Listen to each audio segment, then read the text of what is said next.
Okay, hello everybody. Welcome again to today's webinar.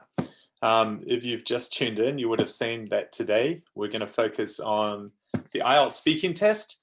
The IELTS speaking test is delivered in three parts. In a previous webinar, we looked at part one. We're going to look at part two, which for many students is one of the most difficult parts of the speaking test. If this is the first time that you've seen one of these webinars, my name is Greg. I've been an English teacher for the last 15 years, and I've been back home here in New Zealand for the last 2 years, of which I've done a lot of work for Grade. So I think this is the 32nd webinar that I've made. These webinars came about during the lockdown period due to the COVID-19 pandemic. So I hope wherever you're watching that you're safe and well. I'm going to take you across to a presentation that I've made for today's webinar. Now, I'm going to answer the questions or the prompts to be specific as if I were the candidate. So what will happen is you'll see me answering, giving my 2-minute monologue, and then I'm going to analyze it with you. So let's go across to the presentation.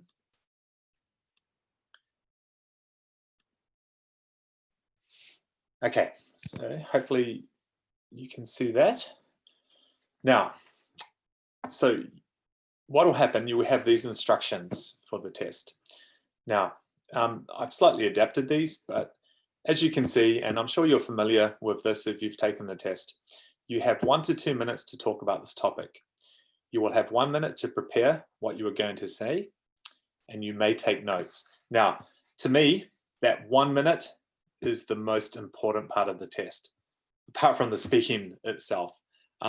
It's really important that you have a method for using that 1 minute really effectively. So I'm going to show you a sample topic. And in this case, it's one which I've adapted, and I'm asked here to describe a friend. Now, you should say who the friend is and how you know them, what your friend is like, and what you and your friend have in common. So almost always you get 3 bullet points like this. And again, you have 1 minute in which to prepare. Now, don't write out whole sentences. That's my first tip. There's no point writing out whole sentences. You only have a minute. Put down key ideas. Now, almost always the ideas that you're going to talk about will relate to especially the 3rd bullet point. And quite often, a lot of what you'll talk about will relate to the 2nd bullet point. But usually that 1st bullet point is, you only need to speak about that for a few seconds. So when I make my notes, I'm just going to imagine I'm writing about Johnny. All right, so Johnny's an old friend of mine. Let's say that he's an imaginary friend. It doesn't matter if it is an imaginary friend. You're only being judged upon your English ability. So whatever the topic is, just speak. Right, so you can sort of make a few things up for the purposes of the test. I'm sure that is fine. Nobody's going to go and check with Johnny. So you can see there my notes there are that it's just a note to myself really that he is going to be the topic. He's going to be the friend who I'm going to talk about.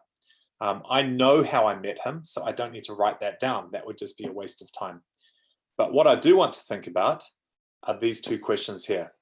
What is Johnny like? Which means I need to describe Johnny. And then in particular, what things do Johnny and I have in common, right? So what things are the same or similar? Now, these are the kind of notes I would look at making, right? So Johnny is a good listener. He's funny and he's knowledgeable. So again, this is all within 1 minute. I'm just quickly scribbling down 3 things. Now, I've said this in some of the videos which I've made for Grade. A good way to think about IELTS is think in 3s, right? So if you have 3 main points, 2 might be enough, but you need to talk for 2 minutes. So it's good to make 3 points. It also means you're going to speak, when you structure it, it's going to be like your writing task 2. You're going to have little paragraphs of information, so to speak. So 3 points in a paragraph is usually the way to go. And you can see here that I've made some notes about what Johnny and I have in common. So again, 3 more points that I'm making. We're both English teachers. We both lived in Korea. We have Korean wives and kids, so that's kind of the whole thing about Korea being something in common. And we both like walking, right? Now, I've tried to choose 3 different things so that I'm going to use a wide range of vocabulary and grammar. Now, here are some key points when I speak for 2 minutes. Now, when you hear me speak, I just want to tell you, I'm not going to answer the whole question in 2 minutes. I have timed my answer, and altogether, my answer was 2 minutes. I'm going to break down my answer and analyze it for you. But before I move into that, here are some key points to consider. Now, I just mentioned that you can think about this monologue, the 2-minute task 2, like an essay, like you're writing. So you have 3 different bullet points. Use those bullet points, paraphrase them like topic sentences in your writing. Now, I'll show you what I mean as I move through my answers. You have your notes, or you can see my notes there in blue. Imagine that's the test card. That's my handwriting in blue. Those are the notes which I'm going to constantly refer to guide my answer. The reason that task 2 is so difficult for so many students is because it's very unnatural. It's not often in everyday situations that you're going to speak continuously for 2 minutes. Usually you're going to be speaking with somebody else who's going to ask you questions, or there's going to be a 2-way dialogue. So what you can do to try make it more like a dialogue is you can ask yourself one of those questions. So you'll see what I mean. So I might paraphrase one of those, and I ask myself a question. And what that does is it just lets the examiner know which part of my answer I'm at, right? So just like in your writing, you need to be cohesive with your answers here. And I'm going to highlight some examples of how I can make my speaking cohesive in red, and I'm going to get onto that shortly for you. But finally, in terms of your vocabulary and grammar, you need to use a wide range, just like in your writing test. But in particular, with the speaking test, you're asked to use idiomatic language. Now, idiomatic language means more everyday type English, which you might not necessarily use in written English. And again, I'm going to highlight some examples as I go through my answer. So let's get straight into it. Let's imagine it's test time. But again, I just want to tell you that I'm not going to speak for 2 minutes consistently. I'm just going to break down my answer bit by bit. So let's imagine the test starts. In blue, this is exactly what I would say. So I would like to tell you about an old friend of mine, Johnny, who I used to work with in Korea. Now, you can see my note that I just have Johnny written down. And as I mentioned, I've paraphrased that bullet point, and that's a very simple sentence. There's no more to add to that. But I have answered or completed the task. So I've mentioned that my friend is Johnny.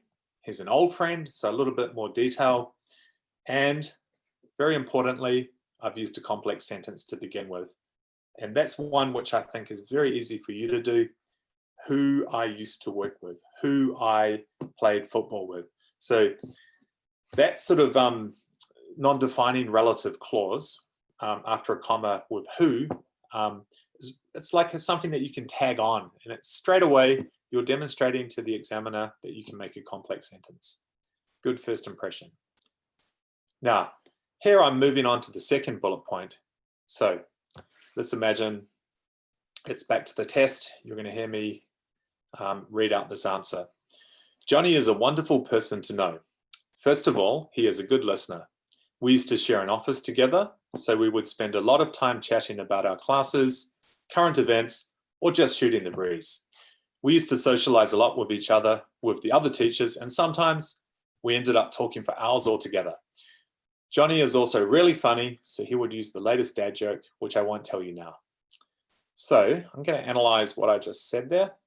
Now, I mentioned in red, this is more relating to the cohesion or the coherence of my answer. You can see Johnny is a wonderful person to know.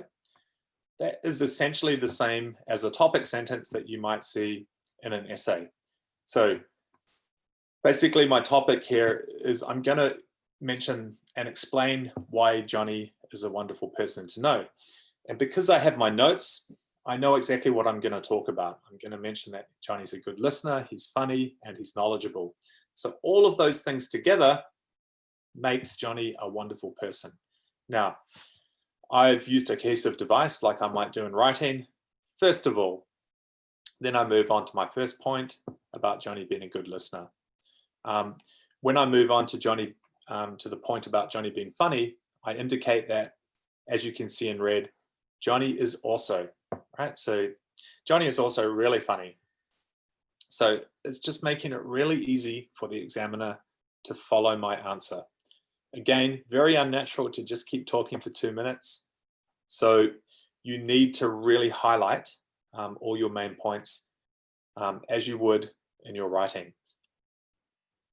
And I moved on to the last part, my last point, finally, right? So there is another cohesive device, and this is telling the examiner, this is the final reason why Johnny is a wonderful person.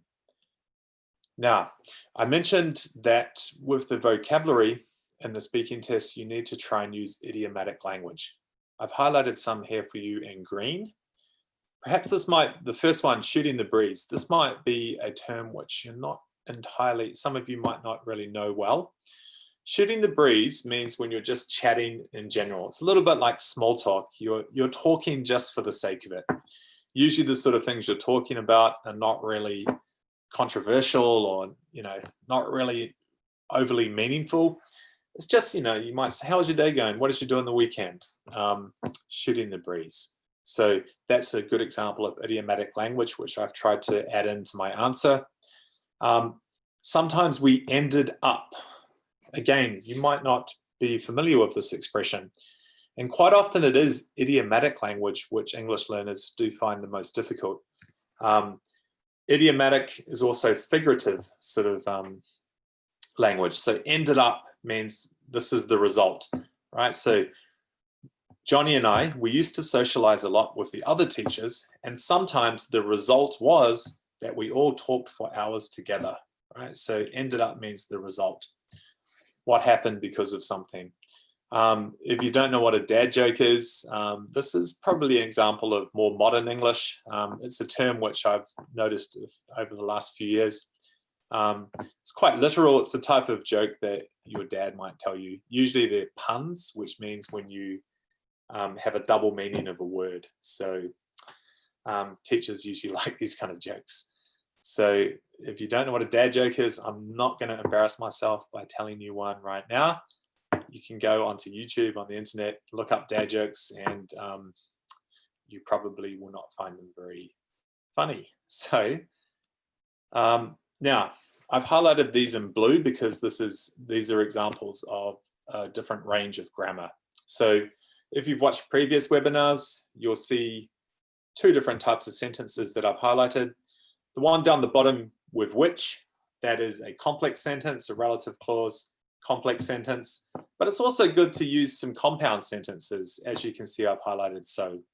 We used to share an office together, so we would spend a lot of time chatting about our classes. Now, when I actually spoke before, hopefully you noticed that I actually used a bit of body language there. So we spent a lot of time chatting about our classes, current events, or just shooting the breeze. I think if you try to use some body language, it's going to make your speaking a lot more natural in the test as well. So just something else to point out. Now, this was the last bullet point. And again, what you and your friend Johnny have in common. So this means what are some things that you have that are similar about both of you? My 3 points are going to be that we're English teachers, we both lived in Korea, that connection to Korea with our wives and kids, and the fact that we both like walking. Now, I'm just going to read this out as if it was the test, just so you can hear my natural pronunciation and speech. So what are some similarities that Johnny and I have? Well, as I mentioned, we are both English teachers. In fact, we taught at the same school for 10 years. Our homes weren't too far from the university, so we could commute together. Sorry, a little bit of a typo there. That should be our homes. We didn't have the same home. We had different homes. So This is what I mean. Instead of sort of making a statement, you can repeat back, you can paraphrase rather, one of those bullet points and make it into a question. That's a nice way of indicating to the examiner which bullet point you're on, right? So that's what I did. I said, so what similarities did Johnny and I have?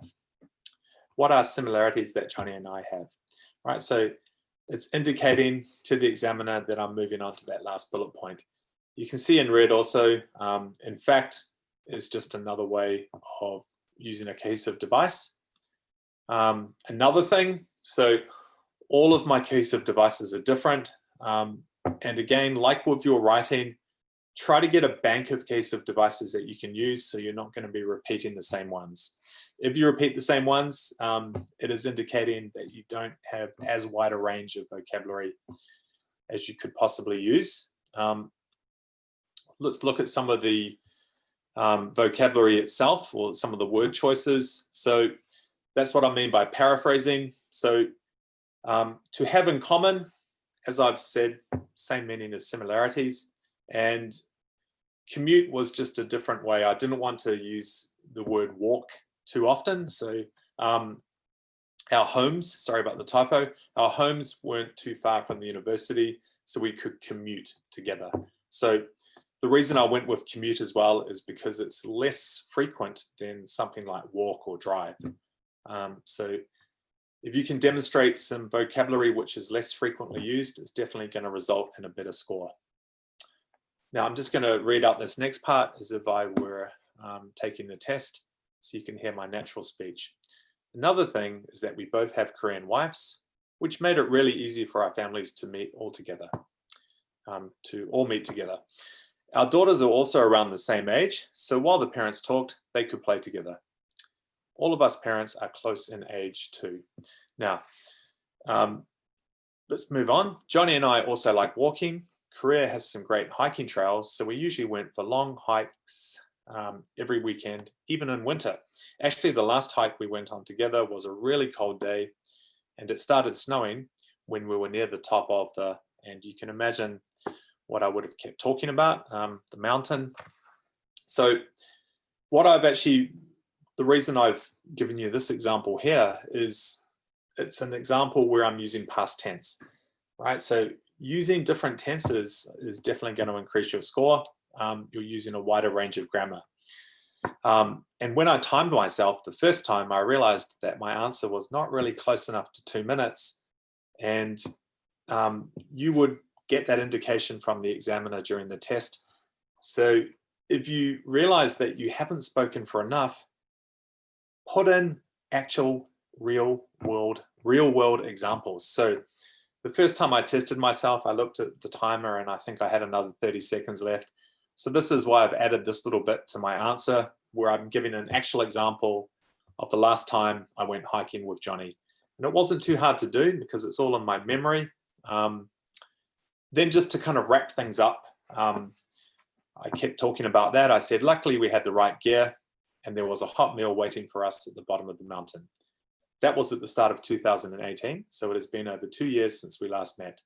And like a conclusion here I definitely miss Johnny, but hopefully our families will be able to hang out together sometime soon. Now, I have not answered continuously. I've broken up this answer for the purpose of this webinar. But the key that I'm trying to get across here, above all else, is to have some structure. So my structure began in that 1 minute where I made quick key points that guided me throughout my answer. Now, I mentioned it at the start of the webinar, and I'm going to mention it again. How you use that 1 minute is so important. If you are preparing for part 2 of the speaking test, I would even just find a few sample tasks from old tests, and you don't even need to practice speaking for 2 minutes. What you could practice first of all is just making notes within that 1 minute time limit. Because if you can make effective notes, which will guide you for your 2 minute speaking, you're well on your way to having a good test score. So I just want to take you back to the digital whiteboard. and I want to let you know about what's happening in the upcoming webinars. So I'll just clear this for you. Now, today was our public webinar. So on Thursday, we have a webinar for our grade subscribers. So that's on the 25th. And this Thursday, we're going to be looking at listening. So it doesn't matter whether you're preparing for the general training or the academic IELTS test. Listening is the same in both tests. So to all grade subscribers, definitely watch this Thursday because it's going to be listening. For all candidates, it's the same test. Now, on June the 30th, the last day of June, which is next Tuesday, we're going to have a listening webinar for grade subscribers. And then the second day of July, July the 2nd, this is going to be a webinar for our grade subscribers. So the public webinars are on Tuesdays. The grade subscriber only webinars are on Thursdays. Next Thursday, we're going to look at part 3 of the speaking test. So I'll put that in brackets here. Part 3. So a shorter webinar today because task 2 is only 2 minutes. Task 3, which I'm going to cover on July the 2nd for grade subscribers, you're going to be looking at sort of 4 to 5 minutes, right? So in total, the speaking test, the speaking time is around 12 to 13 minutes. Usually you're going to spend 4 to 5 minutes on part 1, 2 minutes speaking in part 2, and 4 to 5 minutes for part 3. So to grade subscribers, I look forward to seeing you on Thursday, where we're going to go through another listening practice test. To everybody else, I hope to see you next Tuesday, and there's going to be a continuation of that same listening test as well. Otherwise, take care, and I hope you're safe.